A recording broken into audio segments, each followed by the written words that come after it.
Rubén Sánchez, ¿cómo estás? ¿Qué tal, Jesús? Oye, ¿te han llamado ya para La Sexta o siguen sin llamarte? ¿Qué has hecho? Sí, me han llamado hace unos días y me plantearon grabar un programa. Les dije que sí habían hablado con Ferreras y ya no me han vuelto a llamar. Así que bueno, sigue la cosa igual que desde 2020, vetado por completo en todos los programas de La Sexta. O sea, te llamaron y dijiste esto y...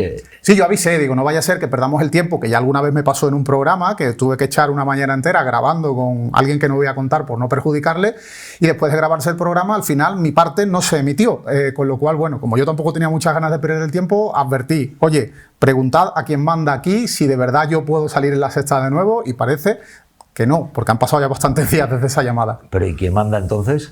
Pues quien manda entonces, Ferreras, o al menos el segundo me imagino que manda allí, da la sensación de que algo de veto tiene sobre mí, porque tú sabes que pasé de salir todas las semanas, incluso durante una época, varias veces en semana, y dejó de llamarme por completo él, dejaron de llamarme de Más Vale Tarde, que era otro programa donde yo era habitual, y el resto de programas, cuando alguna vez me han llamado, ha sido para después volverme a llamar y decirme, oye, que al final se cancela esto. ¿Pero y qué le has hecho a Ferreras? Yo nada, yo a Ferreras lo quiero mucho, igual que tú. No, pero... No, yo nunca, fíjate. O sea, tú le dijiste, has preguntado a Ferreras a ver si puede ser y algo pasó que le diste ideas y... Sí, no, es que yo creo que eso pasa un filtro y cuando ven que yo voy a aparecer en algún programa, si no alguien dice, duda. no, fuera, pues bueno. No tengas la mínima duda. Me ahorré el ¿Pero trámite. qué? ¿Por qué puede ser esto No lo de sé. Ferreras? No lo sé. ¿No le gustas? Yo tengo la sensación ¿Pero de que... no eres del Madrid o qué? No soy del Betis, pero tampoco creo que le Man que preocupe tanto a pierda. Ferreras. Man que pierda. Sí, sí. Lo que ¿Pero pasa, qué puede pasar ahí? ¿Qué ha podido ocurrir? yo tengo la sensación de que Ferreras, que tiene ese amor tan evidente hacia Pablo Iglesias, yo creo que Ferreras piensa que yo soy amigo íntimo de Pablo Iglesias, de alguna manera. Y en su momento decidió vetarme, en el que también decidió vetar a Pablo Iglesias, a dirigentes de Podemos de ese programa. Y yo, relación con Pablo Iglesias, pues tengo la misma que puedo tener con algún que otro político del PSOE o la que puedo tener con algún que otro periodista con los que no hablo todos los días precisamente. Pero bueno, Ferreras entendió que a mí, por ser alguien que sí se ha significado públicamente como votante de Podemos en determinadas elecciones, igual que votaba a Izquierda Unida, pues habrá entendido que no era una voz que a él le interesara tener en La Sexta. Me han sustituido por unos señores que venden alarmas, por la OCU, que se dedica a publicitar alarmas diciendo que bueno, es peligroso salir a la calle porque luego puede venir alguien a ocupar tu casa o a cometer un allanamiento de morada y van a comisión con una empresa de alarmas.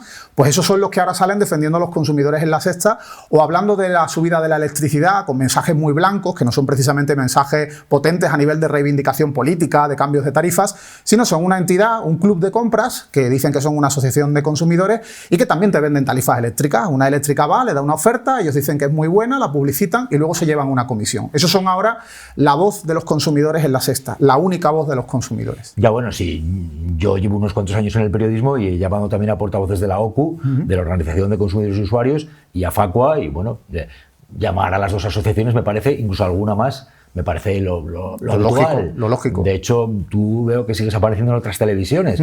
Y te diré más, tú podrás votar a quien te dé la gana y ser simpatizante del partido que quieras. Pero tú crees que va en relación a es que no se me ocurre simpatía por algún partido político que haya tomado represalias. No se me ocurre absolutamente otro ejemplo que pudiéramos poner, porque, por ejemplo, si yo me dedicara en Twitter más allá de a quién votes, por ejemplo, no has pitado ningún penalti injusto en contra del Madrid ni nada de esto, no has sido árbitro ni nada. Ni he insultado a Ferreras. Yo no soy una persona que acostumbre a insultar en las redes sociales. De hecho, han trascendido cosas de Ferreras y yo ni me he hecho eco, he repasado mi timeline y no me había hecho eco de cosas sobre Ferreras en su momento, ni en 2020, ni en 2019, ni en 2021. O sea, que no está relacionado con haber atacado públicamente a Ferreras. Pero ¿qué pasa? ¿Que no te atreves a decir, por ejemplo, que está fatal lo de que le pillen diciendo no, sí, le dije a Eduardo es muy burdo? Es muy burdo, pero vamos con ello, lo digo en multitud de presentaciones de mi libro. Es absolutamente lamentable. Pero justo en esa época no había trascendido ese audio, yo no había dicho nada sobre Ferreras y justo es que lo recuerdo, porque era pasar del todo a la nada, de ir todas las semanas a no aparecer más. Febrero de 2020 me dejan de llamar del Rojo Vivo,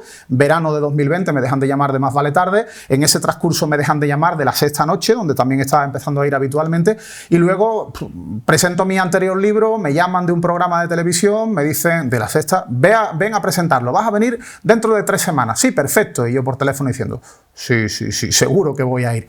Cuando se acercaba la fecha, me llaman y me dicen, oye, que es que al final vamos a tenerlo que cancelar. Ni pregunté por qué. Y hace unos días, como te digo, de otro programa de La Sexta me han llamado, me aseguran que me van a grabar un reportaje sobre fraudes a los consumidores y yo sospecho que al final no me llamarán. Y si lo hacen, pues oye, bienvenido sea. Nosotros como organización de consumidores necesitamos aparecer en los medios para ser la voz de una denuncia, de una crítica, de una reivindicación, y es evidentemente muy negativo para la que yo considero que somos la principal organización de defensa de los consumidores de España, el que un medio tan grande como La Sexta nos tenga vetados por completo, al menos la presencia de nuestros portavoces en sus programas. Claro, si es que va por ahí, es decir, el hecho de que ellos llamen o no a unos colaboradores o a otros, pues bueno, pues entra dentro de lo habitual o de lo razonable de lo que pueden hacer. Sí, sí.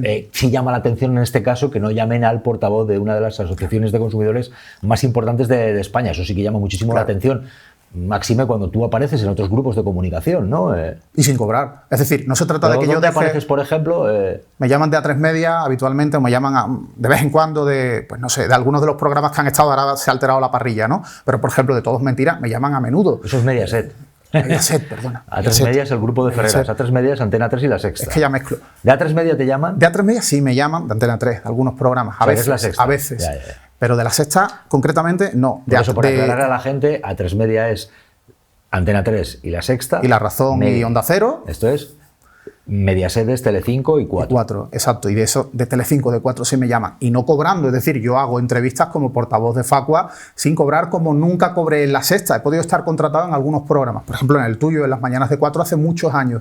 Pero concretamente en La Sexta, mis colaboraciones semanales en 2 programas, es que era rara la semana que no me llamaran, Más vale tarde y Al Rojo Vivo, nunca fui cobrando. Era simplemente un portavoz de una entidad representativa de los consumidores, como podría ser un portavoz de un sindicato, de un movimiento ciudadano, cualquier otro que tenga cosas que decir y que ellos consideren que hay que dar noticias al respecto. Incluso en La Sexta se han hecho ecos de cosas que hacemos en Facua o de mis sentencias, de las veces que he ganado sentencias contra ultraderechistas. Lo han contado en directo en Al Rojo Vivo, pero nunca me ha llamado Ferreras para que diera algún comentario al respecto. Yo he de decir, por ejemplo, que ya desde que estábamos en la SER, entrabas en la SER, yo juraría que fue Eladio Meizoso, un compañero de economía, quien me pasó tu contacto, y entrabas a hablar de noticias, como bien sabes, éramos bastante más jovencitos, y ya entraba Facua entonces en la SER, y luego, pues por supuesto, en Las Mañanas de 4, y luego hemos hecho otros programas, y también en Televisión Española, y has participado, no porque me gusta tu barba o no, Rubén Sánchez, sino porque eres el portavoz de Facua. Ese es el tema. Totalmente. Entonces, Facua es una organización importante de las de los consumidores en este país. Imagínate, somos casi 250.000 personas en Facua y estamos todos los días denunciando, reivindicando, criticando cosas de gobiernos de izquierdas o de gobiernos de derechas, porque igual podemos criticar algo del gobierno actual a nivel nacional, como criticábamos del gobierno de Rajoy, que nos amenazó con ilegalizar por haber criticado, por ejemplo, recortes en la sanidad o la educación pública, la subida del IVA de Rajoy. Pues recibimos ese tipo de amenazas. Ahora lo que recibimos son vetos. Bueno, vetos de algunos medios. ¿Qué le vamos a hacer? Ya cambiarán las cosas, imagino, en algún momento. Bueno, Rubén, tienes tu propia peripecia con estos del sindicato del bulo, gente de la extrema derecha. Sumas bastantes casos en los tribunales.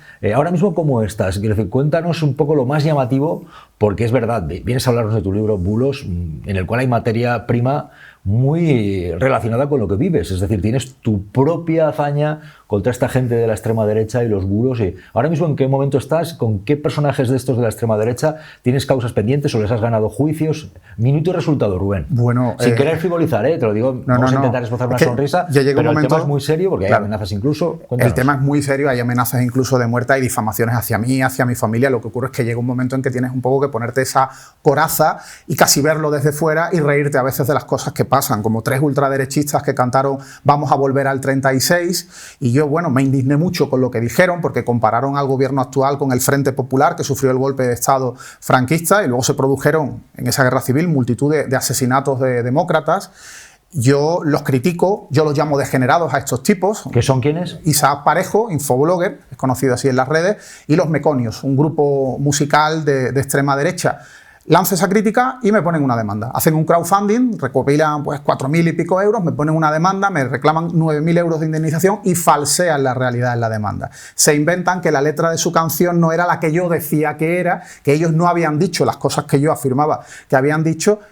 Y bueno, han perdido. Les ha defendido una abogada del novio de Ayuso, les ayuda, Lupe Sánchez creo que se llama, una señora que por cierto me había insultado en las redes sociales a mí.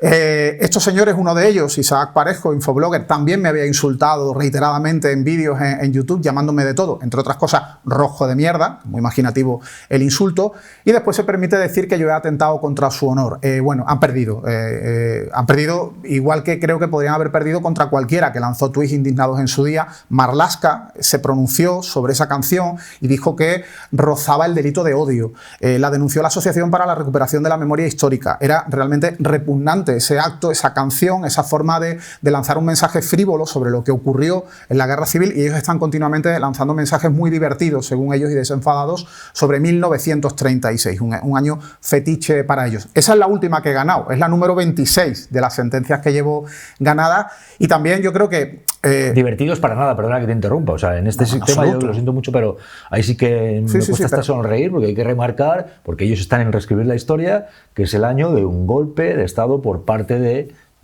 soldados que se rebelaron, que se levantaron contra un gobierno legítimo, un gobierno que además vio cómo se levantaban contra él, pues no solamente estos de las tropas en las cuales estaban generales como Franco, sino que también tuvieron la ayuda de los nazis alemanes y de los fascistas italianos. Es decir, fueron unos traidores además a la patria, porque se apoyaron de tropas y de gentuza extranjera para masacrar a los suyos y levantarse contra un gobierno legítimo. Vamos a remarcarlo porque esto absolutamente les duele. Y además ellos ahora intentan darle la vuelta a lo que pasó, claro, hacernos creer que fue el Frente Popular, que fue la izquierda la que provocó, porque no había más remedio que hacer eso. Me estás provocando, tengo que asesinar a gente en masa.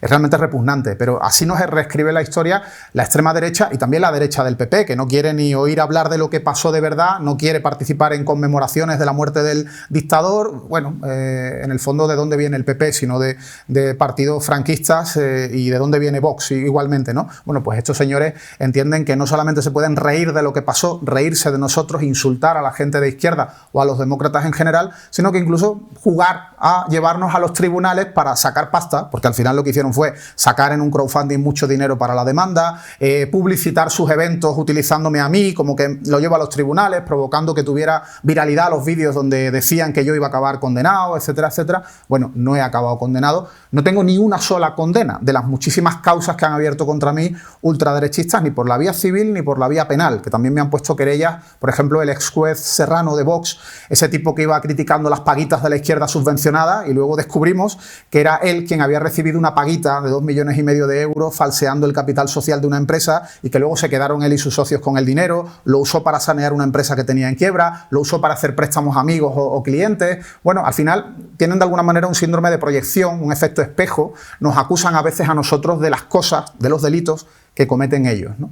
Es llamativo porque has dicho nombres hace un rato que están, por ejemplo, en alguna de las grabaciones de Iker Jiménez, poniendo en valor, ensalzando a gente que a él le caía simpática, y estos que has dicho precisamente están, por ejemplo, en vídeos como este. Voy a hacer la lista para que no le sigáis nunca, ¿eh? Bueno, esta gente peligrosísima que osa hacer periodismo más o menos libre, osa investigar por su cuenta, por ejemplo Inocente Duque, por ejemplo Infoblogger, por ejemplo Capitán de los Tercios, por ejemplo Capitán Bitcoin, por ejemplo un tío blanco hetero, por ejemplo Mecano, por ejemplo Los Meconios, por ejemplo Teatro de Willy, Bonito Verde. Es llamativo, ¿no? Iker Jiménez, porque algunos de estos, precisamente, es de esta gente a la que yo bloqueé hace tiempo, ya hace mucho tiempo, por ejemplo en Twitter, porque es gente que efectivamente lanzaba bulos contra ti, insulta, yo lo he vivido, y pero además el bulo es muy heavy, gente muy chunga. Oye, me llamó mucho la atención que Iker Jiménez ensalzara a este tipo de personajes, porque ya no es que puedas tener una afinidad con ellos, ideológica, o que te hayan apoyado en las redes, no, este tipo de gente lanza bulos muy gruesos, muy heavy, y oye, Iker Jiménez, ensalzando a esta gente, elogiándola, qué fuerte, ¿no? No sé, me parece, no sé, es una ¿qué te parece lo que se está viviendo? Claro, es una absoluta Iker degradación. Jiménez ya no estamos hablando de alguien que tenga unos miles de seguidores en las redes. Estamos hablando de alguien que tiene una proyección enorme en los medios de comunicación, en la televisión especialmente, ¿no? Sí, un tipo con una enorme proyección, gracias a programas de Mediaset, esta vez no me equivoco, de Mediaset, donde sigue Iker Jiménez, pese a los bulos absolutamente salvajes que lanzó durante lo ocurrido en La Dana, vendiendo esa idea de que había cientos y cientos de cadáveres en el parking de Bonaire. No es periodismo lo que hace, y las personas a las que lleva su programa de corte ultraderechista generalmente no hacen tampoco periodismo, más bien se dedican a lanzar bulos. Y además estos bulos no solamente es el peligro de la mentira en sí, ¿no? De la difamación, de que te insulten, de que te llamen piojoso. Es que son bulos que incluso pueden provocar agresiones físicas de personas. Contra mí, a mí hay gente que me ha señalado, que me ha insultado por la calle, y yo no sé si cualquier día alguno se va a ocurrir, bueno, ya alguno también lo ha hecho, me ha levantado la mano, lo que pasa es que luego no se atrevió a ir a más, ¿no? Pero yo he vivido casos de amigos como Raúl Solís, un periodista de Canal Red, al que Alvise Pérez y Vito Quiles, que son dos tipos que trabajan juntos, les montan una historia intentando hacer creer que era un pederasta. Y claro, la reacción de la gente no fue decir, ¿qué tío más guarro? No, fue decir, a este tipo hay que colgarle por los huevos, si lo veo por la calle le parto la cara y lo reviento. Es decir, riesgo de agresiones físicas por los bulos que lanzan contra nosotros. También de mí han intentado vender la idea de que era un pedófilo. Lo hizo Luis Pineda de Uzbán, ahora lo ha hecho hace poco Vito Quiles, que está investigado por injurias y calumnias contra mí. En breve va a declarar de nuevo ante la jueza en Sevilla. Yo espero que lo acabarán juzgando y que lo condenarán por delitos. Porque hay que recordar que la injuria y la calumnia son delitos, que tienen las calumnias penas de prisión, porque lanzar una calumnia sobre alguien, lanzar un bulo donde te acusan de un delito falsamente, eso, más allá de que no tiene nada que ver con el periodismo, es algo muy peligroso y que es un delito que tiene que acabar condenado con lo que dice el Código Penal, que es prisión. Yo no diré que Iker Jiménez lleva únicamente a gente de la extrema derecha, lleva otros perfiles, sí que es cierto que hay gente de la extrema derecha en ese programa. A mí me llama especialmente la atención que cuente con algunas personas que de forma contrastada han lanzado bulos, y luego los hay también desafortunados, como ese de decir, no, hay muchos muertos en Bonaire, o... es tremendo, ¿no? Hay gente que participa en ese programa a la que conozco, y no voy a decir que todos son de la extrema derecha, no es así, pero sí que participa gente que se sabe que han lanzado bulos, y se han lanzado bulos en ese programa, y a mí me parece desafortunado, igual que me parece desafortunado elogiar a determinados personajes que está constatado que han lanzado bulos de forma reiterada y de una forma además faltona en las redes, tremendo, ¿no? Rubén, ¿serías capaz de agrupar, sintetizar, recordar todos estos personajes con los que tienes o has tenido pleitos? ¿Te los has tenido que ver con ellos en los tribunales por asuntos relacionados con ofensas, con los bulos? ¿Serías capaz de enumerarlos? Bueno, el primero es Luis Pineda. Le ganó 2 causas judiciales, Facua le ganó otras 2 por difamación, una sentencia pionera a nivel mundial. 30 veces tuvo que tuitear, y desde prisión, que estaba condenado por insultarme y por decir falsedades sobre mí. ¿A Uzbán? Luis Pineda de Uzbán. Y Manos Limpias, que él de alguna manera compra Manos Limpias, invierte dinero en Manos Limpias para convencerla, por ejemplo, de que me ponga una denuncia falsa, a la que se suma el Partido Popular de Andalucía, intentando que me imputaran en una causa de corrupción. El objetivo que tenía el PP al sumarse era trasladar la idea de que una organización ciudadana en Andalucía, que recibía subvenciones, lógicamente, de una junta que estaba gobernada por el PSOE, pues eso implicaba que Facua era corrupta y que el PSOE, por tanto, era corrupta al darle dinero a Facua. Era todo falso, pero... bueno, se metieron en esa historia en la que ni siquiera me acabaron imputando, ¿no? Luego llega otra época en la que me enfrento a Javier Negre por multitud de bulos que lanza sobre mí gente que trabaja para él en su canal. A Javier Negre se le suman ahora Vito Quiles y Alvise Pérez. Todavía no tengo sentencia, son causas que he abierto contra ellos por la vía civil y también por la vía penal en el caso de Quiles, en una segunda causa. El juez Serrano de Vox, 5 causas judiciales impulsa contra mí, 2 querellas me pone él, una su hija y socia, una denuncia me pone un policía de Ceuta que encuentra por ahí y lo convence de que me ponga una denuncia por amenazas y delitos de odio contra la policía, y luego una demanda de rectificación. Todas las ha perdido y bueno, la lista es más larga. Está Cristina Seguí, por ejemplo, le tengo puesto una demanda por intromisión ilegítima en el derecho al honor. Pablo Franco, un abogado amigo de Seguí, también de extrema derecha, que ha inventado que yo mentí en un juicio en el que acaban condenando a Seguí por humillar a una niña víctima de violación a 15 meses de cárcel. Inventa que he mentido en un juicio, inventa que he estafado a la gente que me sigue cuando monté un crowdfunding para defenderme de esas agresiones de la extrema derecha en los tribunales, inventa que los estafé, que me inventé las cosas. Bueno, ahora tendrá que dar contestación a la demanda y explicar dónde estaba mi estafa y dónde estaba mi mentira y mi delito, como él dice, de falso testimonio en el juicio donde condenaron a prisión a su amiga, ¿no? Juicio que después se ratifica la sentencia en lo que se refiere a la humillación a la niña víctima de violación en la Audiencia Provincial de Valencia. Son algunos, hay más. Ahora mismo tengo 14 causas abiertas en este momento. O sea, hay 26 sentencias ganadas hasta ahora, pero hoy hay 14 causas abiertas y puede que dentro de unos días sean 15, porque voy a interponer otra nueva demanda judicial. ¿Contra quién? Contra Infoblogger, contra Isaac Parejo. Es decir, él me demanda a mí porque me indigno, como él buscaba que la izquierda se indignara con esas barbaridades que dice en la canción de Vamos a volver al 36 con alegría, pero él había estado meses llamándome de todo, llamándome barbaridades. Dice que yo lidero un ejército de hijos de puta que me siguen. Eso ha dicho. Ha dicho que soy un rojo de mierda. Ha dicho muchísimas cosas con total sensación de impunidad, porque parece que aquí a la gente que somos de izquierda o que somos demócratas se nos puede insultar como quieran. Nos pueden lanzar todos los apelativos descalificativos y barbaridades que se les ocurra y no pasa nada. Y ellos, en cambio, si dices algo sobre lo que han hecho y los críticas, te plantan una denuncia por delito de odio, una demanda por intromisión en el derecho al honor, luego pierden o se las archivan. Pero también buscan la viralidad de contar, lo he denunciado, han admitido a trámite, y todas esas cosas que no son nada, pero con las que hacen muchos clics en sus vídeos en YouTube y eso lo monetizan. Estamos en un tiempo en el que la mentira marca claramente la tendencia, la corriente en la opinión pública. Te lo digo porque acaba de proclamarse poco menos que se cree el emperador del planeta, Donald Trump. Lleva años con las prácticas del bulo, de la mentira.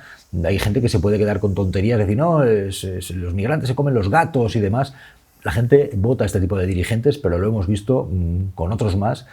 Es decir, esa práctica de miente, al final, oye, que algo queda, que van a hablar de ti, que se quedan contigo, que puedes caer simpático, con el enorme daño que esto hace, el veneno que esto está propagando en la sociedad, muy relacionado también con la ignorancia de la gente, con que se crean cualquier cosa, es claramente lo que marca el tiempo que estamos viviendo y lo que lo va a marcar, con todos los peligros que entraña. Yo creo que los periodistas tenemos que dedicar más tiempo a desmontar bulos que a investigar y sacar a la luz cosas que son importantes, ¿no? En lo que está pasando en la vida política, en la vida económica, en la vida social, hay demasiado tiempo, un sobreesfuerzo que lo tenemos que hacer para desmontar esas mentiras tan peligrosas. Mira lo que ha pasado con el fiscal general, ¿no? Lo imputan por una supuesta filtración por su parte en el entorno de que se estaba desmontando un bulo de Miguel Ángel Rodríguez sobre un defraudador confeso, que dice que no es defraudador confeso y que aquí es absolutamente intocable, y se habla más de lo que ha hecho el fiscal general, supuestamente, de lo que ha hecho el novio de Ayuso, ¿no? Que es una auténtica barbaridad, es un fraude a la hacienda pública de cientos de miles de euros.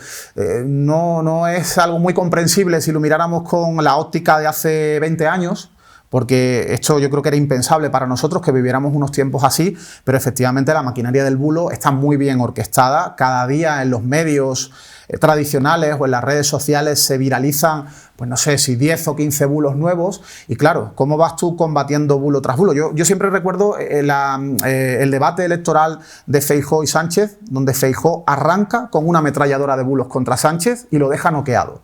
Porque claro, cuando de repente dicen 10 falsedades seguidas sobre ti, sobre tus políticas, sobre lo que supuestamente has hecho, ¿qué haces? ¿Cómo reaccionas? ¿Desmontas una a una y ocupas todo tu tiempo en desmontar? No te da tiempo. Por lo tanto, es muy complicado combatir al bulo, aunque evidentemente hay instrumentos para hacerlo, y una de las vías, desde luego, es la judicial. No es la única, pero hay que combatir el bulo en los tribunales. Hay que ser mucho más duros contra esta gente que está haciendo cosas tan absolutamente peligrosas para la democracia, a fin de cuentas. Lo que pasa es que tenemos el problema de que los tribunales van muy lentos, van muy despacio. Claro, yo ahora me encuentro a veces con sentencias de cosas que empezaron hace 10 años. O sea, yo acabo de tener la anulación de una condena de una señora que estuvo 3 años en prisión, que arrastra 8 detenciones policiales, fue colaboradora de Luis Pineda, luego ha sido colaboradora de Javier Negre en un programa para difamar a Facua. Esta señora me pone varias demandas, una de ellas la pierde, llegando hasta el Supremo, y otra me la pone y el juez se la da por buena. Y me atribuye el juez cosas que yo había dicho sobre ella que en realidad habían dicho otras personas. Era un disparate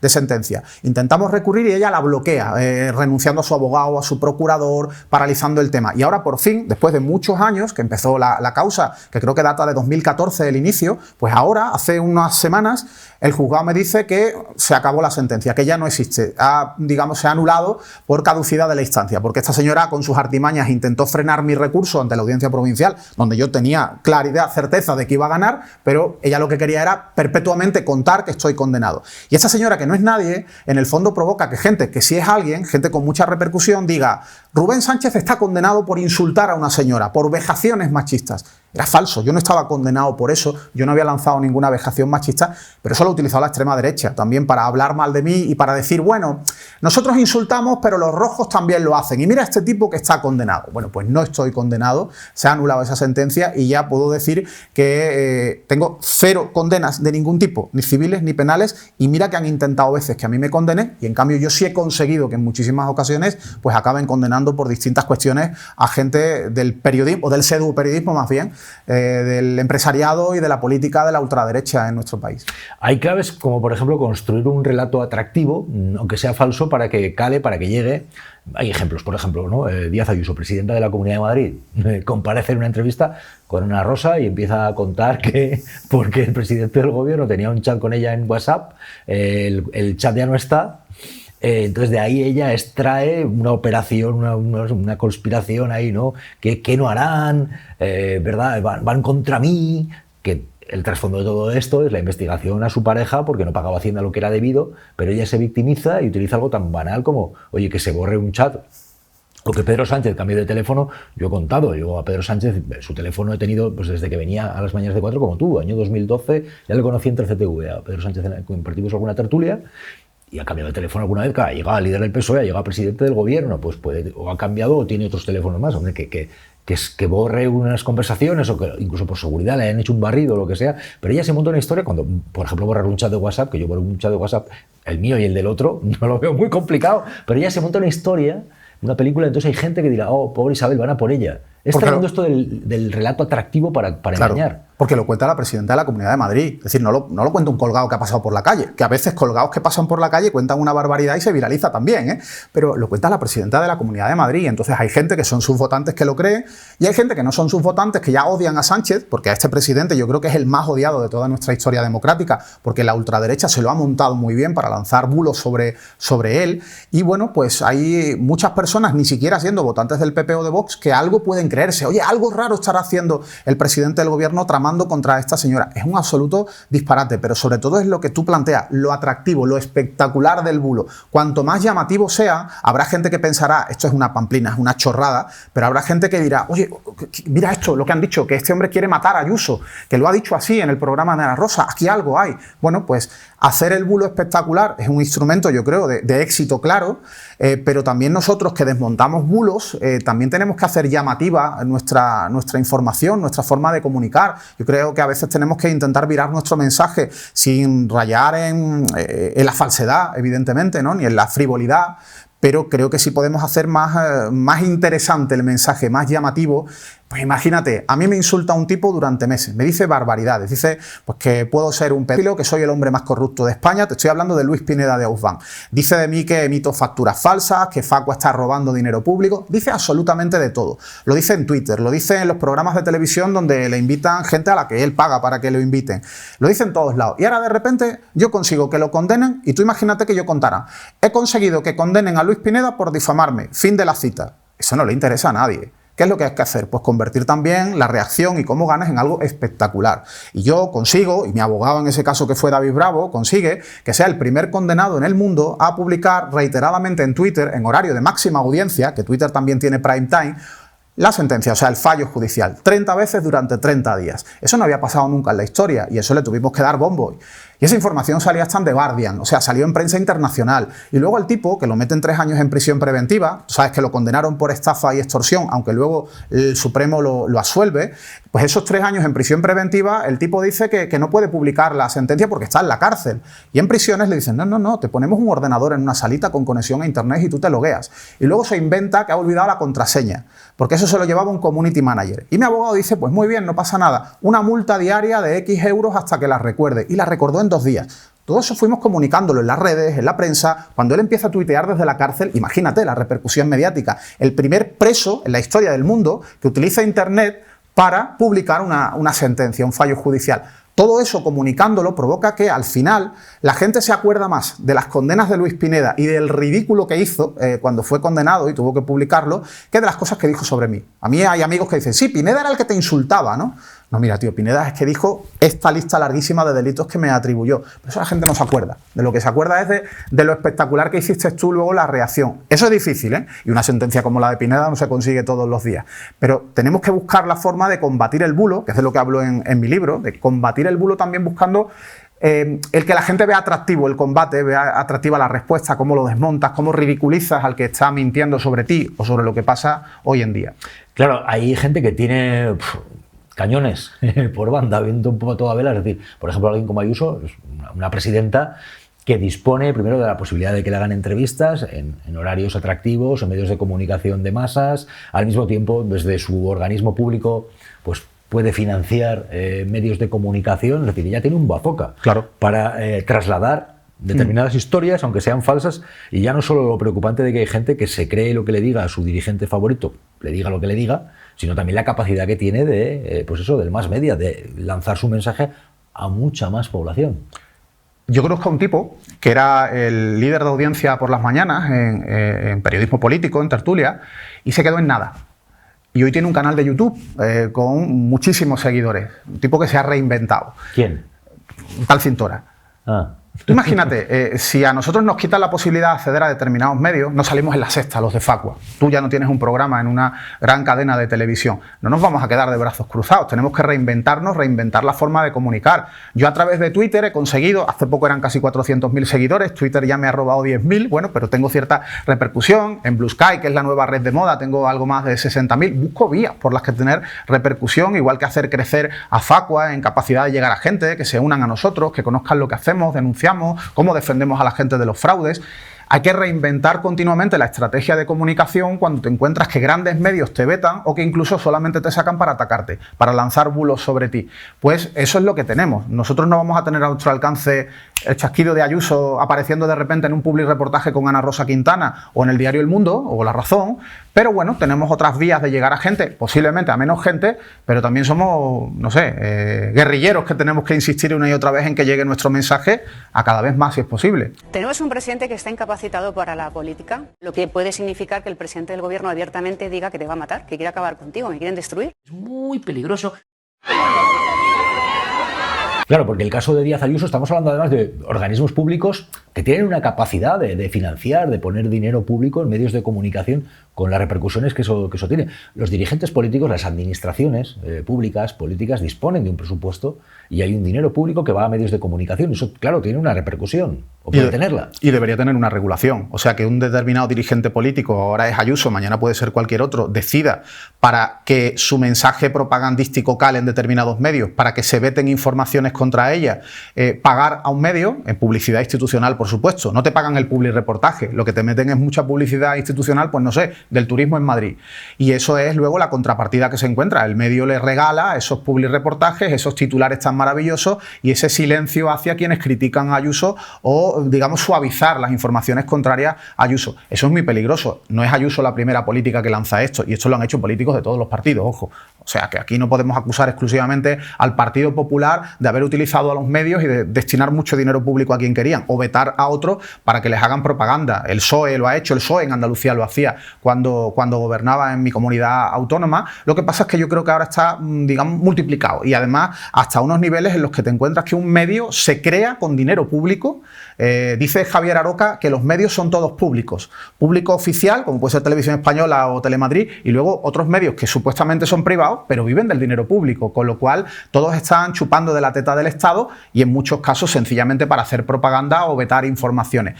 Eso es grave, es peligrosísimo, y hoy están creciendo medios que son pseudomedios, como el de Javier Negre, EDATV, a costa de dinerito que le va lloviendo de algunas administraciones del PP y de Vox a nivel autonómico o municipal.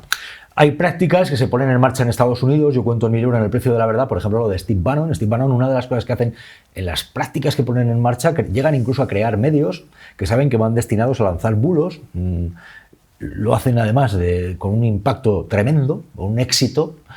Ojo, porque Donald Trump llegó al poder, ahora ha vuelto. Este tipo de prácticas, además de poner dinero en medios que a lo mejor hay muy poca gente que lee, pero que sí que son altavoces para difundir los determinados bulos, que además muchas veces tienen conexión con gabinetes de comunicación. Yo, por ejemplo, he vivido y vivo como algún gabinete de comunicación, de algún gran grupo de comunicación que quiere desprestigiarte.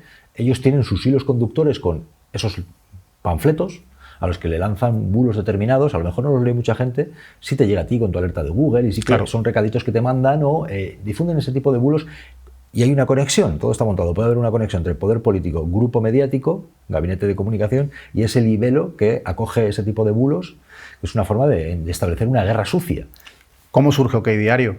informaciones falsas, en ese caso contra Podemos, que se las amplifica Ferreras en La Sexta. Es lo que hablábamos, es muy burdo, pero vamos con ello. Era evidente que era mentira, pero bueno, tú lo has contado en OK Diario, yo te dejo que lo cuentes en mi medio y yo lo amplifico, y luego de mi medio va a saltar a otros medios mayores que La Sexta. Esto es el pan nuestro de cada día. Incluso se utilizan micromedios, como tú decías, medios muy pequeñitos que no tienen casi audiencia, pero de rebote te llegan a ti en Google, pero también de rebote, o no de rebote, directamente se le envía a un líder de opinión de la extrema derecha que tiene 500.000 seguidores en Twitter o 1 millón en YouTube, y le dicen, oye, mira lo que ha contado este medio, cuéntalo tú.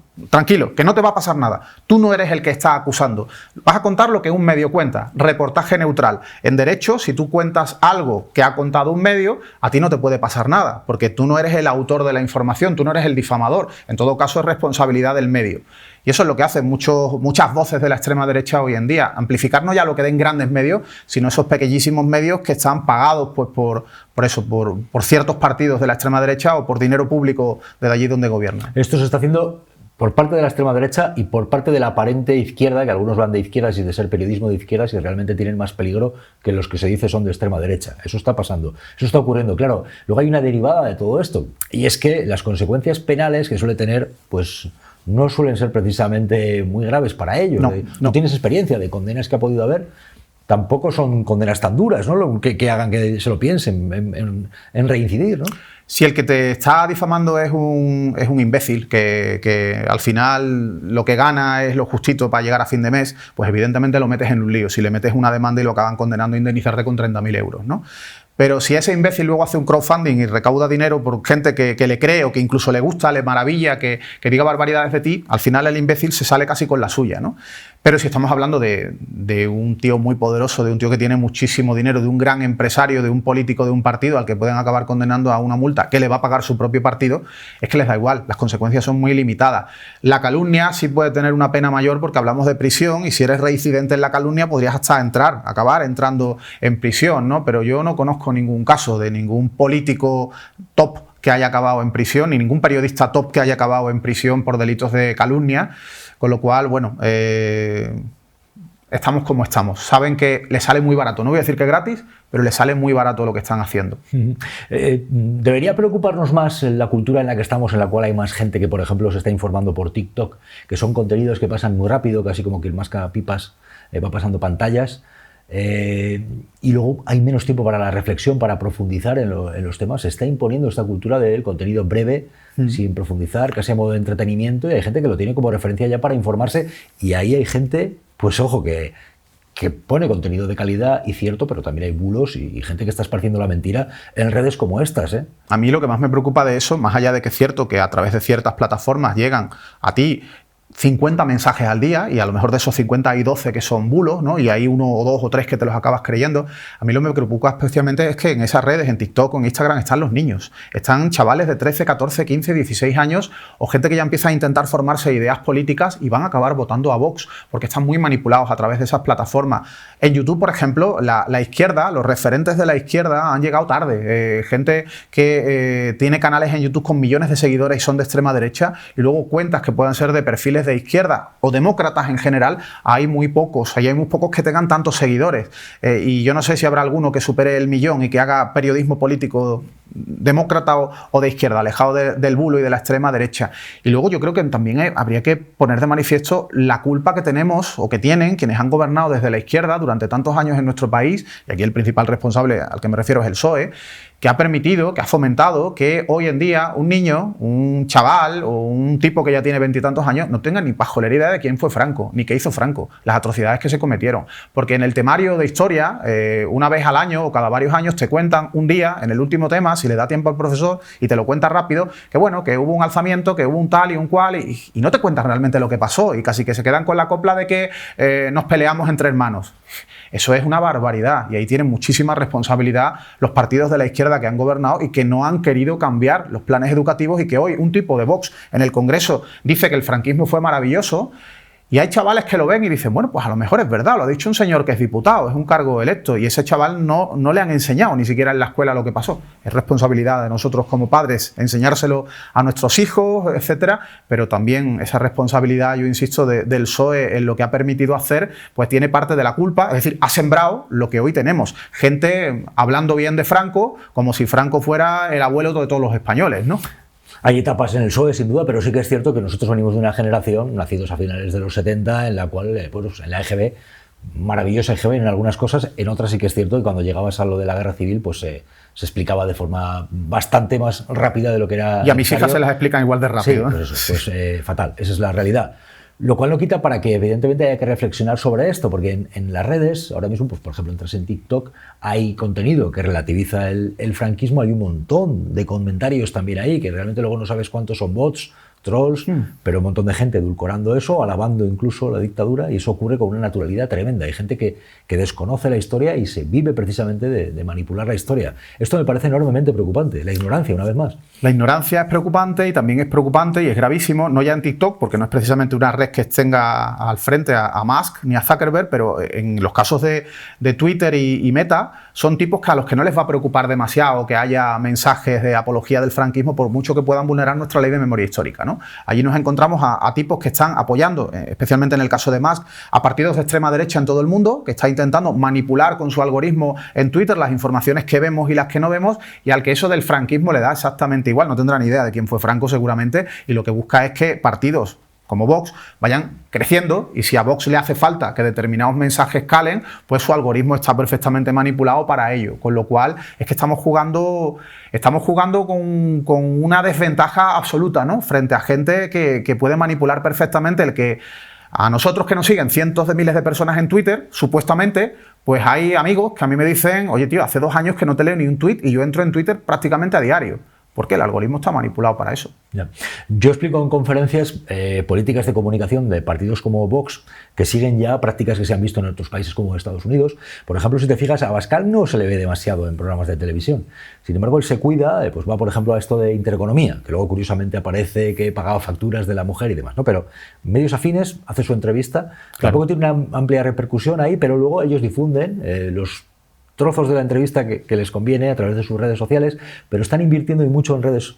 Por ejemplo, aparecía la inversión que hace Vox en YouTube, es muy llamativo. Es decir, hay partidos tradicionales que igual creen y están más centrados en qué contertulio aparece en el programa de televisión y voy a vetar a este, voy a vetar al otro. Y yo creo que llevan tiempo de retraso y de darse cuenta de lo que se cuece en la red. Y yo creo que está muy relacionado también con cómo están conectando estos partidos como Vox con los jóvenes. Llevan un tiempo invirtiendo y poniendo mucho dinero en redes como YouTube y, en fin, las redes sociales en general. Absolutamente, o sea, van tarde, no lo han hecho bien y ahora mismo les está costando y les va a costar, y yo creo que lo tienen bien complicado para poderse subir al carro de verdad y tener un buen posicionamiento en redes, ser populares entre los jóvenes. Acuérdate de la campaña electoral de Pedro Sánchez, yendo a algún podcast que escucha mucho a la gente joven, porque sabía que tenía que tirar por esos derroteros y tendría que seguir así el PSOE, igual que tendrían que seguir los otros partidos, los 50.000 partidos que hay a la izquierda del PSOE, ¿no? Van tarde, Abascal es listo en ese sentido, él va a entrevistas masaje, igual que va Ayuso, porque cuando le haces una entrevista de verdad, cuando un periodista de verdad le hace una entrevista a esta gente, pues te encuentras con que les desmontan las mentiras. Yo dudo mucho que Abascal vaya a ir a un programa de televisión española, a que Silvia Inchaurrondo, por ejemplo, le haga una entrevista, ¿no? Y luego eso que tú decías, que es súper interesante, de que están importando cosas que vienen de otros países, la estrategia de Bannon en Estados Unidos, en la primera campaña de Trump, etcétera. Bueno, mira Milei, lo de Alvise solteando su sueldo no es invención suya, eso ya lo hacía Milei antes, ¿no? Son estrategias con las cuales, con ese populismo, juegan a captar gente que cree que ellos no quieren dinero público, que el dinero público lo reparten, que ellos viven de otra cosa, viven de su esfuerzo, de su trabajo, y luego te encuentras con los 100.000 euros de Alvise que no pasen por el Tribunal de Cuentas, se lo pagan en metálico y hará una investigación de por medio, y Alvise en breve tiene toda la pinta de que lo van a imputar por 3 o 4 delitos en causas distintas. ¿Ah, sí? Sí, tiene toda la pinta. Sí, a mí me ha llegado recientemente una información de una nueva investigación de la Fiscalía sobre ataques de Alvise, difamaciones sobre un periodista, pero que se sumarían a otras cuestiones mucho más graves, como la del amigo del chiringuito de inversión, que, bueno, presuntamente estaba estafando, Alvise lo apoya, le hace publicidad y luego, pues eso, estaba recibiendo dinero en metálico para que no pase por el Tribunal de Cuentas. Lo van a investigar por delito de financiación ilegal. En ese caso parece que no es un delito que tenga pena de prisión, sino que tendría que devolver la cantidad que le dieron multiplicada, pero bueno, se le van sumando causas a Alvise. Y ya estamos viendo en las últimas encuestas electorales que ese soufflé se desinfla. Ya puede que no sea determinante para las derechas el que Feijóo gobierne el voto de Alvise, aunque quién sabe lo que puede pasar en breve, ¿no? Desde luego el voto de Vox sí que evidentemente va a ser determinante. Yo no veo al Partido Popular gobernando solo después de unas próximas generales.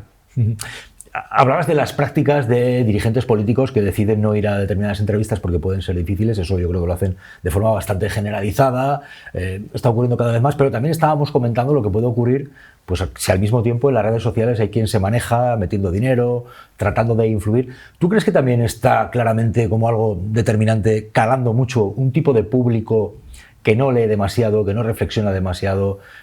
Acaba de salir un informe, una encuesta de la Fundación BBVA, el 30% de los españoles, según esta encuesta, cree en los extraterrestres, el 20% cree que el cambio climático es simplemente evolución de la Tierra. Es decir, hay un público también que cada vez lee menos, que cada vez profundiza menos. ¿Esto es preocupante? Joder, si te ves en un programa de televisión en máxima audiencia a un tipo diciendo que es terraplanista y le hacen una entrevista porque es interesante, es divertido, da audiencia, ¿cómo pueden llegar a hacer eso? Están contribuyendo a que haya gente que se crea esas mamarrachadas, ¿no? Está claro que hay gente que hoy en día que no es que no lea noticias al completo, es que no llega ni a leerse el titular entero. Y eso es gravísimo. Y bueno, nos tendría que llevar a reflexionar sobre cómo está siendo la comunicación hoy en día. A reflexionar, pero no tenemos solución para eso, porque con lo que está pasando, más allá de fomentar una mejor calidad educativa, etcétera, etcétera, que yo no sé por qué plan educativo vamos ya, que ninguno de ellos es precisamente el mejor, ¿qué hacemos? Pues tenemos que adaptarnos nosotros a esos tiempos y tenemos que hacer comunicación de mensaje corto, claro, empezar desde el principio del mensaje dando prácticamente cuál es la noticia. No podemos enrollarnos al principio de ese mensaje de un vídeo corto de 1 minuto porque la gente deja de vernos. O sea, tenemos que adaptarnos en las formas de comunicar a estos nuevos tiempos, por desgracia. Estamos teniéndonos que adaptar a gente que no lee, a gente que incluso un vídeo de 1 minuto para ellos es larguísimo, es eterno. ¿Tú has llegado a tener miedo o tensión? Supongo que tendrás la tuya, porque quiero decir, tienes asuntos en los tribunales, tienes unos pendientes, otros que has pasado, llevas tiempo ya. Sí, a ver, yo miedo claro que he tenido. Yo hace poco hay una pintada en mi buzón mentando a mis muertos. Y yo no sé si es un vecino enfadado conmigo o es un tipo que sabe dónde vivo y que me está diciendo, ojo, que sé dónde estás. Yo tuve un tipo de Vox, Rubén Pulido, que durante meses me tuiteaba mi recorrido diario, de casa al trabajo, del trabajo a casa. Esas cosas te hacen pensar. Yo tuve a Luis Pineda diciendo que le había enviado sicarios y yo pensé, si dice eso de mí, no lo irá a hacer él, y me dio miedo, me dio preocupación, ¿no? Pasa que con el miedo no se puede vivir continuamente pensando en que algo te puedan hacer, algo te pueda pasar. También te puede caer un ladrillo de cualquier azotea si pasas por la calle, con lo cual es mejor abstraernos un poquito de eso y seguir para adelante, pero el miedo siempre se va a tener.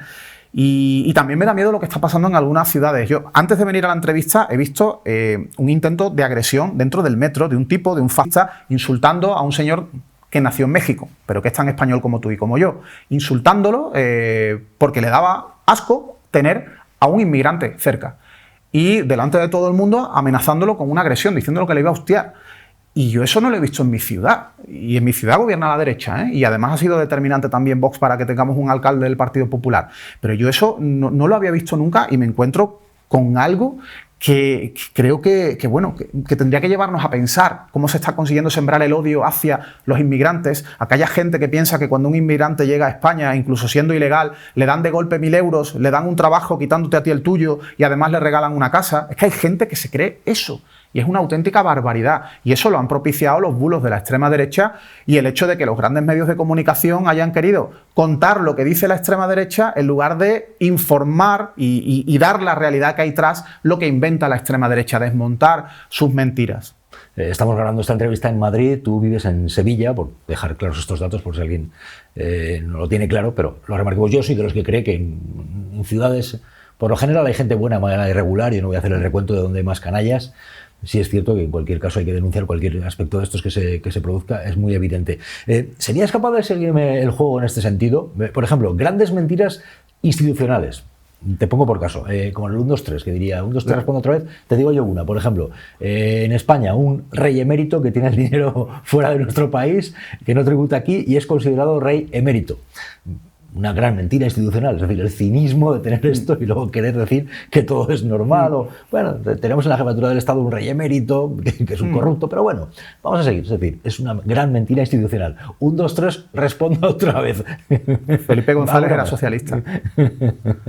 O sea, Felipe González era socialista, un señor de izquierda. Dicen que era un señor de izquierda. ¿No te gusta el discurso de Felipe González? Felipe González es un tipo de derecha que gobernó España porque era la derecha que interesaba, una derecha con apariencia de izquierda, que impulsó los procesos de privatización en nuestro país, que impulsó el que se desmantelara lo público y luego Aznar acabó de hacerle el trabajo. Por tanto, bueno, el socialismo yo creo que no es lo que se dedicaba a hacer Felipe González. Lo que pasa es que era el líder que en ese momento le venía bien a los poderes fácticos, a los banqueros sobre todo. ¿Alguna mentira más? Bueno, institucional. Pues virtud del rey. El rey nos salvó de un golpe de Estado. Yo creo que esa es la mentira más brutal que hemos vivido, con la que se legitimó que a un rey lo quisieran todos los españoles. ¿Pero por qué crees? Porque esto es una pregunta que me hacen a mí bastante. ¿Por qué crees que sigue el secreto sobre lo ocurrido en el 23F? Pues no sé, los que gobiernan sabrán, ¿no? Y los que gobiernan dicen que son de izquierda. No sé, tío. Es que esta pregunta me la hacen bastante, ¿eh? A mí en actos públicos me suelen preguntar mucho cosas variopintas, como el Club Bilderberg, este tipo de cosas, ¿no? La Agenda 2030, que han conseguido que cale esto de la extrema derecha con la Agenda 2030, que la gente no tiene ni pajolera idea de lo que es la Agenda 2030, pero suena como Abascal hablando de la Agenda 2030. Hay mucha gente que, por ejemplo, desconoce que Abascal es un vividor, lo que hizo, por ejemplo, en la Comunidad de Madrid, cuando Esperanza Aguirre le puso el chiringuito aquel que no hacía ni el huevo. Hacía protección de datos. Pasta, y cobró una pasta, esto no, pero la Agenda 2030 lo repiten como, vamos, como loros, es llamativo. Y el Club Bilderberg, que también vende, pero luego también me preguntan mucho eso, ¿qué pasó el 23F y por qué no se desclasifica esto? Es una pregunta bastante recurrente, ¿por qué será que no se desclasifica? Y mira que ahora hay menos riesgo que hace unos años, cuando estaba ebulliendo la nueva izquierda de Podemos. Si en ese momento se desclasifican los papeles del 23F y nos encontramos con lo que muchos sospechamos del rey, la gente sale a lo mejor a las calles en masa para pedir un referéndum sobre república o monarquía. Ahora no hay tanto riesgo de eso, creo yo, pero siguen sin querer que se desclasifiquen los papeles y está gobernando, dicen, un partido de izquierda. ¿Qué capacidad tendrán de llegar algunos partidos al fondo de lo que realmente ocurrió y aclararlo? ¿Y qué pequeños podemos llegar a ser dentro de un mundo? Estamos en un tiempo en el cual Donald Trump acaba de llegar a la presidencia de Estados Unidos, un día sí y otro también, con medidas muy polémicas. Hay dirigentes como Milei. Aquí vemos como las encuestas hablan de que puede haber una victoria si suman los votos PP y Vox en una convocatoria electoral, que veremos, que las encuestas son lo que son. Pero quiero decir, es un tiempo en el cual, ojo, de entrada, lo de Trump y el trumpismo. Viendo el panorama internacional, ¿te inquieta? ¿Cómo lo ves? Hombre, me inquieta muchísimo. Creo que es el primer delincuente condenado que preside los Estados Unidos de América. Es un tipo que ha conseguido convencer a la gente más pobre de Estados Unidos, a la inmigración, a la antigua inmigración ilegal, que ahora son legales, que son ciudadanos ya norteamericanos, el que se planteen que hay que machacar a sus hermanos, a sus primos, que han venido también y que han cruzado la frontera de manera ilegal, porque dicen que, bueno, si ellos ya han conseguido estar ahí, que no vengan otros a quitarles lo suyo. Entonces es el último y el penúltimo peleándose, ¿no? Y se van a encontrar unas consecuencias gravísimas en breve, seguramente. Esa mano de obra barata a la que están echando de Estados Unidos, luego ¿de dónde va a salir? Van a tener que poder pedirles a los inmigrantes que vuelvan de nuevo, a los mismos que han echado, ¿no? Son consecuencias gravísimas de un tipo que no es que sea un estadista, que no es que tenga un cerebro privilegiado, pero que desde luego gobierna desde el odio y la búsqueda de más y más amasar poder económico. Al final son tecnócratas los que están detrás, buscando ganar más y más dinero. Son los grandes multimillonarios como Elon Musk, ¿no? Que no tienen realmente un pensamiento, una visión quizás a medio plazo de lo que va a ser consecuencia de las salvajadas que le están haciendo al pueblo que hoy es pueblo norteamericano. Y en España pues puede ocurrir prácticamente lo mismo, ¿no? Por desgracia. Yo me sorprendí muchísimo cuando Sánchez volvió a lograr presidir el gobierno después de ese adelanto electoral donde estaba hundidísimo, parecía, por los resultados de las autonómicas y municipales, y de repente nos encontramos con que siga gobernando, aunque no tenga mayoría absoluta, pero sigue gobernando. Y bueno, yo creo que tampoco la extrema derecha las tiene todas consigo para que dentro de 2 años y medio en una nueva convocatoria electoral gane. Pueden cambiar mucho las cosas, aunque no pinta bien, desde luego. Y hay mucho trabajo por hacer desmontando falsedades de esta gente, pero incluso también puede que haya cierto recorrido judicial, de que salgan ciertas cosas a corto y medio plazo y se les desmonte alguno que otro el chiringuito, como por ejemplo va a pasar previsiblemente con Alvise. El caso de Trump es llamativo porque hay quien podría decir, a ver, esta lista no será, pero es un empresario de mucho éxito, hay que poder decir, es un tío inteligente porque ha conseguido amasar una fortuna, Bueno, lo cual no significa... yo no tengo claro, claro, por eso siempre se puede debatir que tú hayas sido un empresario de éxito, no significa que seas un buen gobernante, porque hay que gobernar para todos, no para conseguir un beneficio en tu propia empresa.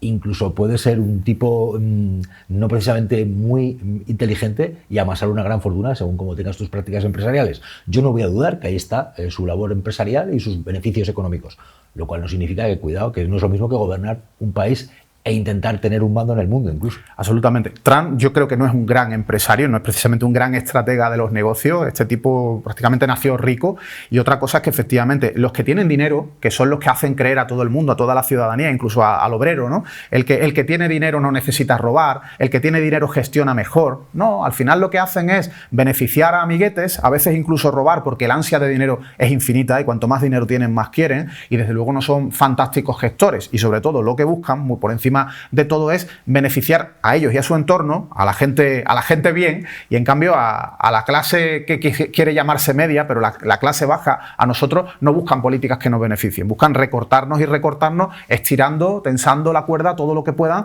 porque sospechan que nunca se va a romper. Y yo no sé qué va a tener que pasar en este país, por ejemplo, con la sanidad, para que la gente salga continuamente en masa a las calles en todas las comunidades autónomas, la primera la mía, que es Andalucía, donde están haciendo barbaridades, beneficiando a empresas privadas. Ahora mismo tenemos en Andalucía a 3 gerentes del Servicio Andaluz de Salud imputados por concesiones presuntamente irregulares de dinero público a empresas, contratos troceados, y no pasa nada, no pasa gran cosa. Las movilizaciones ciudadanas las hacemos, hay gente en las calles, pero la 10ª parte o mucho menos de la 10ª parte de lo que tendríamos. Quizás no nos duele tanto lo que nos están haciendo, pero yo creo que tendríamos que notar mucho más las consecuencias. Ahora, también hay quien dice, y esto lo he escuchado yo a alguien cercano, hay que ver cómo está jodiendo la sanidad pública andaluza Pedro Sánchez.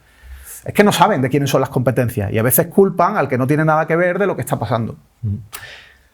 Por ir terminando, ¿te quedarías con un dirigente político, por ejemplo, histórico, bien de ahora, bien de un tiempo pasado? ¿Con qué nombre te quedarías? Si analizamos en lo que puede ser tu forma de sentir la política o tu forma de valorar a alguien que gestionara de una determinada forma o que ejerciera la política de un determinado modo, ¿con quién te quedarías? Ahora mismo, Mujica. Mujica yo creo que es referente absoluto para la izquierda a nivel mundial. El expresidente uruguayo, que está muy malito. Está muy malito, sí, lamentablemente. Pero yo creo que es uno de los grandes nombres que tenemos, y además cercanos, ¿no? Más cercanos, no gente que pueda llevar siglos ya muerta, pero yo creo que es un gran referente en América Latina, y desde luego hay que ver cómo tantos países en América Latina, que también lo han tenido complicado, pues han conseguido que haya dirigentes de izquierdas que lleguen al poder. Y fíjate tú el caso de México, cómo se rompe el bipartidismo, llega una izquierda real al poder, y hoy es la que le está plantando cara a la presidenta mexicana, a Donald Trump, desmontándole discursos, desmontándole falsedades y llegando incluso a provocar que Trump tenga que dar marcha atrás en medidas arancelarias, por ejemplo, ¿no? Y un libro, te voy a preguntar, espero que no te pase como a Miguel Tellado, el portavoz del PP en el Congreso, que le preguntaba precisamente en tu ciudad, en Sevilla, Edu Galán, y se quedó, no fue capaz, no dijo un libro. Digo, es que estoy muy ocupado ahora con la portavocía en el Congreso. Vamos a poner en valor tu libro, Bulos, Manual de Combate, pero quiero que elijas un libro. Tendrás un libro preferido, 2, tú verás. A mí me encanta un libro que se llama La publicidad y su poder, de Eric Clark. Me encanta porque era un libro que leía y releía durante mi época de estudiante de periodismo, y los entresijos de cómo se mueve el mercado, de cómo manipulan las mentes de la gente, al final te deja ver también cómo nos manipulan a nivel político y cómo pueden convencernos de cosas que son absolutamente irreales. Yo llevo muchos años denunciando abusos, fraudes de empresas, mentiras publicitarias, y al final hoy en día a lo que me dedico también en parte es a desmontar ciertos bulos en redes sociales, y muchos que me afectan a mí o que afectan a Facua, y muchas de las estrategias son muy parecidas a las de los publicitarios, ¿no? De los de las agencias de publicidad que tergiversan tanto las cosas para convencerte de que hay un producto que es milagroso, y que, bueno, como antiguamente te decían que los médicos recomendaban fumar porque era muy bueno para respirar bien, ¿no? Pues hoy en día nos están recomendando la receta para salvar España es ultraderecha, que es destruir el país a fin de cuentas. Rubén Sánchez, Facua, a seguir, te deseo lo mejor y seguro que seguimos conversando y haciendo más cosas. Muchísimas gracias por acompañarnos. Gracias.